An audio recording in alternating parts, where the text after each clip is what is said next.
Family কার্ডটি হবে সবার জন্য উন্মুক্ত এবং এটি বিনা পয়সায় সরকার প্রত্যেকটা মাকে এটা প্রত্যেকটা পরিবারের যে মা প্রধান ওনাকে এটি দেওয়া হবে এবং এটা ধর্ম বর্ণ গোত্র রাজনৈতিক বিশ্বাস নির্বিশেষে সবাইকে দেওয়া হবে।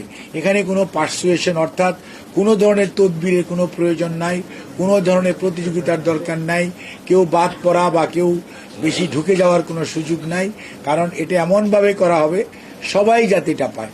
এটা এমন হবে যে প্রথম দিকে হয়তো একটা ওয়ার্ড পাবে, তারপরে সপ্তাহে দেখা যাবে 2টা ওয়ার্ড পাচ্ছে, তারপরে সপ্তাহে দেখা যাবে 3টা 4টা 5টা এরকমভাবে এটা গ্রাজুয়ালি সারা বাংলাদেশের উপজেলা এবং উপজেলা থেকে সারা বাংলাদেশে ছড়িয়ে পড়বে।